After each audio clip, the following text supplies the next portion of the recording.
मेरे बाबा एक सरकारी ऑफिस में जॉब करते थे। हालांकि उनकी सैलरी बहुत कम थी, मगर फिर भी उनकी एक ही ख्वाहिश थी कि मैं पढ़ लिख लूं। फिर जब मैं स्कूल जाती तो बाबा समझाते कि बेटी पढ़ने के लिए जा रही हो तो बस अपनी पढ़ाई पर ही ध्यान रखना, इसके सिवा किसी और का ख्याल को दिल में जगह भी मत देना। मैंने भी उनकी समझाई हुई बातों को दिमाग में बैठा लिया और पढ़ाई के सिवा किसी और चीज़ पर ध्यान न दिया, तभी अच्छी पोजीशन से मैट्रिक पास कर ली। शायद मेरे बाबा का ये आशीर्वाद ही था जो मैं फर्स्ट पोजीशन से पास हो गई। अब ये मेरा हक बनता है कि मैं कॉलेज में एडमिशन लूं। बाबा भी यही चाहते थे, मगर डरते थे क्योंकि 3 बेटियों के बाप जो थे और जमाना खराब था। इस शर्त पर कॉलेज में एडमिशन लेने की इजाज़त मिली कि मैं सहेलियों के चक्कर में नहीं पड़ूंगी और न ही उनकी बातों में आऊंगी। यही उनका कहना था कि जमाना खराब है और अपने कदम मजबूती से सीधे रास्ते पर रखना, वरना जो लड़कियां इस बात का ख्याल नहीं रखती वो अपनी जिंदगी बर्बाद कर लेती हैं। मैं बाबा की बातों को गौर से सुनती और दिल में इरादा कर लेती कि मैं सिर्फ पढ़ाई से मतलब रखूंगी और मोहब्बत के चक्रों में न पड़ूंगी। माँ कहती हैं लड़के भोली भाली लड़कियों को बेवकूफ बनाते हैं और वैसे भी मोहब्बत के खेल झूठे होते हैं। तभी मैं सोचती कि अगर मोहब्बत के खेल झूठे होते हैं तो ये झूठ खेल खेलने वालों को क्या मिलता है। मेरी दोनों छोटी बहन भी स्कूल पढ़ने जाती थी, लेकिन उनका स्कूल हमारे मोहल्ले में ही था और माँ उनको छोड़ने और लेने जाती थी, लेकिन मुझे अकेले कॉलेज जाना पड़ता था। बाबा तो सुबह ऑफिस चले जाते, कॉलेज घर से कुछ दूरी पर था तो मुझे पैदल ही जाना पड़ता था। तभी माँ आह भरकर कहती, काश मेरा बेटा गुम ना होता तो आज वो तुझे कॉलेज छोड़ने जाता तो मुझे तेरी फिक्र न होती। किस्सा यह है कि हमारा एक ही भाई था जो मुझसे 3 साल बड़ा था। एक दिन गली में खेलने के लिए निकला, मगर फिर लौट कर न आया। भगवान जाने उसको जमीन खा गई या आसमान निगल गया। बहुत ढूंढा मगर उसका कोई सुराग न मिल सका। इस गम ने मेरे माँ बाप दोनों को तोड़ दिया। किस्मत बस नहीं था, क्या कर सकते थे। बेटे के गुम होने का गम दिल में दबा लिया और सब्र रखकर बैठ गए। मेरे कॉलेज में बूढ़ी आंखों वाला एक लड़का था जो क्लर्क भर्ती होकर आया था। शकल सूरत में अच्छा था, बातचीत भी अच्छे तरीके से करता था। जल्दी उसके कॉलेज वाले के दिलों में घर कर लिया। मुझे कॉलेज से वजीफा मिलता था जो स्कॉलरशिप कहलाता था। मैं हर महीने इस वजीफे को लेने के लिए उस बूढ़ी सरबती आंखों के क्लर्क के पास जाती थी। जब मैं उसे आवाज़ देती वो मुझे देखकर खो सा जाता था। मैं उसे इस खोए खोए अंदाज से खो जाती थी। मुझे लगता हम दोनों के बीच में कोई ऐसा रिश्ता है कि उसे मुझ में और मुझे उसमें अपनापन होने का एहसास होता था। ये अजीब सा ही था कि जिसको ना तो मैं समझ सकी और ना ही कोई नाम दे सकती थी। अब जब भी मैं उसे क्लर्क की आंखों में देखती तो बाबा की बातें मुझे याद आने लगती और मैं चौंक जाती। माँ की बात याद आई, बेटी मोहब्बत के खेल झूठे होते हैं, इसलिए तुम किसी की बातों में मत आना। अगर कोई तेरे दिल को अच्छा लगे तो पहले मुझे बता देना। इन बातों को याद रखने की वजह से यह भी ना जानना चाहती थी कि मोहब्बत के खेल की शुरुआत कब और कहां से होती है और ख़त्म कहां पर होती है। एक दिन यह बात मैंने अपनी एक सहेली से पूछी तो वो बोली, पागल, मोहब्बत की शुरुआत ही उस वक्त होती है जब वो दिल में घर करके बैठ जाए और फिर उसको दिल से निकालना मुश्किल हो जाता है। कुछ ऐसा ही हाल मेरे इस सरबती आंखों वाले लड़के को देखने से होने लगा। दिल में एक खालीपन सा तकलीफ देने लगता। इस इंसान से मेरा कोई रिश्ता है जरूर, वरना क्यों ये गैर आदमी मुझे अपना सा लगता। एक दिन उसने कहा, आपको देखकर मुझे कोई अपना याद आने लगता है। कौन है ये मैं नहीं जानता, आप सामने आती हो तो मुझे यूं ही महसूस होता है जैसे कोई भुला हुआ ख्वाब याद आ रहा हो।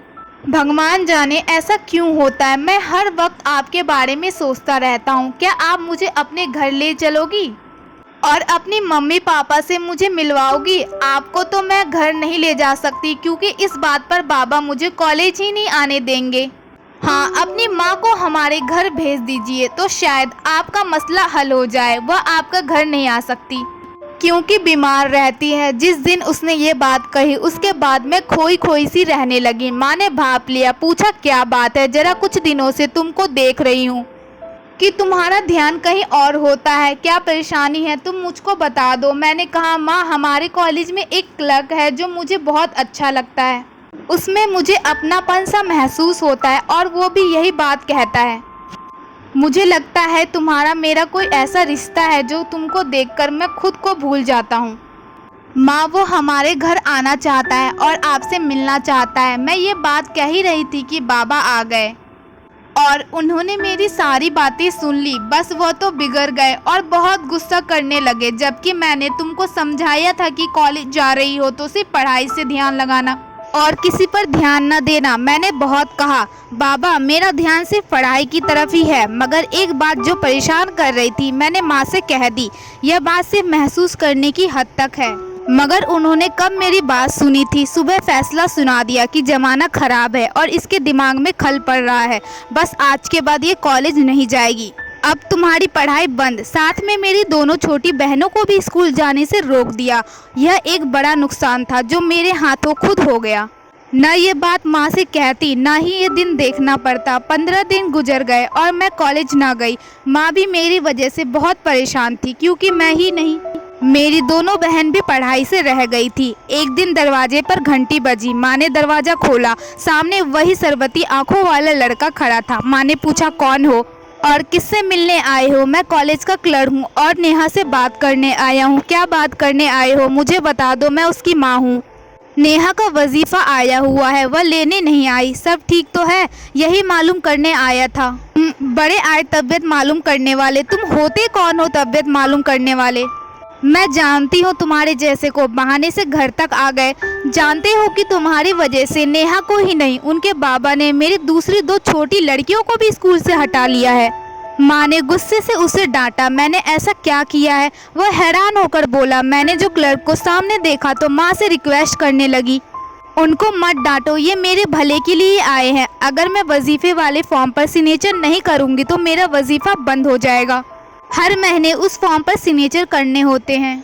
माँ उनको अंदर बुला लो। बाबा घर पर नहीं थे। जाने क्या सोचकर माँ ने उसको अंदर बुला लिया। माँ उसके चेहरे को गौर से देखने लगी, जैसे कि चेहरा पढ़कर उसके दिल का हाल जानना चाहती हो, किसी भूली हुई सूरत को याद कर रही हो। कहाँ रहते हो तुम? तुम्हारे माँ बाप कौन है? मुझे अपने माँ बाप का नहीं पता। एक अच्छी औरत ने मुझे पाला है, उसी को माँ जानता हूँ। यह क्या किस्सा है? मैंने सवाल किया। किस्सा तो मुझे मालूम नहीं। हाँ, अगर आप मेरी माँ से मिलेंगे तो मुझे खुशी होगी। ठीक है, मैं तुम्हारी माँ से मिलूंगी। अपना पता लिख कर दे दो। जाओ। इसने अपना पता लिखकर माँ को दिया। मुझसे फॉर्म पर सिग्नेचर करवा कर चला गया। हैरान थी कि मैंने कैसे उसको यह कह दिया कि तुम्हारी माँ से मिलूंगी, और क्या सोचकर इस बात को न समझ सकी। अगले दिन उसके लिए पते पर मैं और माँ उसके घर गए।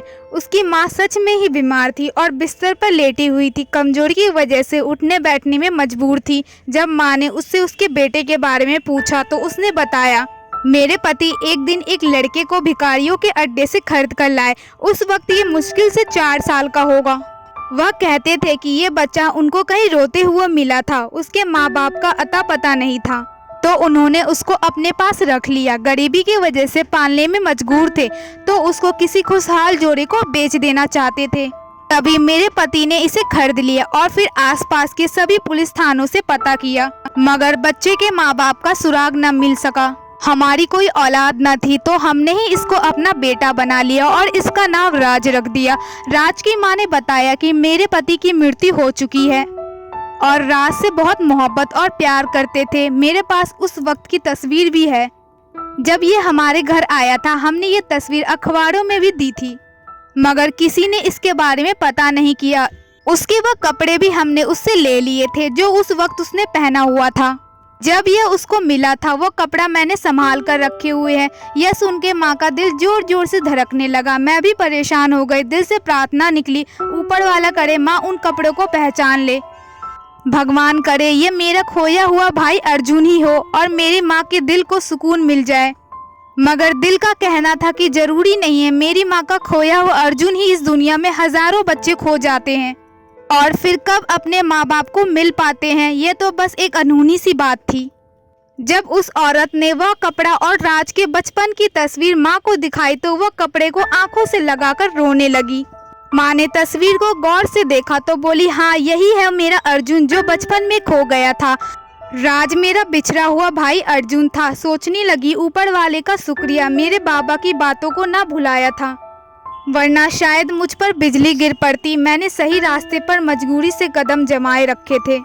तभी तो ऊपर वाले ने इतना बड़ा इनाम हमको दिया कि हमारे बिछड़े हुए भाई को हमसे मिला दिया।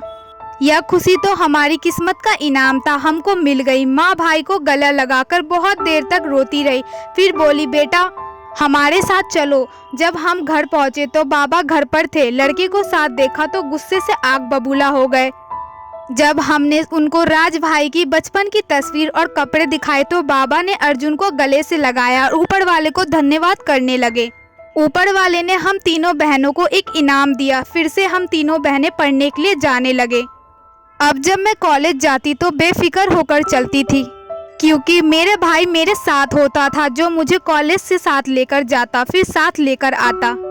उसकी मुंह बोली माँ अकेली रह गई थी, वह बीमार थी, तो माँ बाबा उसको अपने घर ले आए। फिर उस बेचारी की मृत्यु भी हमारे घर ही हुई, जिसका अंतिम संस्कार अर्जुन अपने हाथों से किया था। ऊपर वाले का धन्यवाद कि मैंने अपने बाबा की बात को ना ठुकराया, वरना जैसे आजकल लड़कियां पसंद की शादी घर से भाग कर लेती हैं, अगर ऐसा कदम उठा लेती तो अपने सगे भाई से ही शादी कर बैठती। हाय राम, ये सोचकर भी जान निकलने लगती है।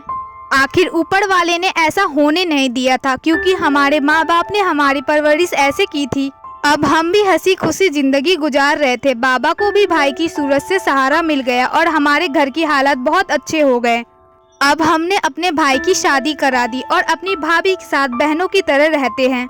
वह भी हमसे बहुत प्यार करती हैं, बस अब उनको हमारी शादी की पड़ी है और माँ बाप की तरह वह भी यही चाहती हैं। जल्दी अपने घर की ओर जाऊं। उस ईश्वर से प्रार्थना है कि कभी किसी का कोई अपना न बिछड़े। और आखिर मैं सबको यही कहूँगी कि भगवान के लिए अपने माँ बाप की इज्जत का ख्याल करें, दुनिया की सभी मुश्किलों से बचे रहोगे। आपका इस वीडियो में सब्सक्राइब कीजिए थिंक विद ब्रेन चैनल को और क्लिक कीजिए बेल आइकन पे, जिससे आपको मिल सके मेरी लेटेस्ट वीडियो की नोटिफिकेशन सबसे पहले।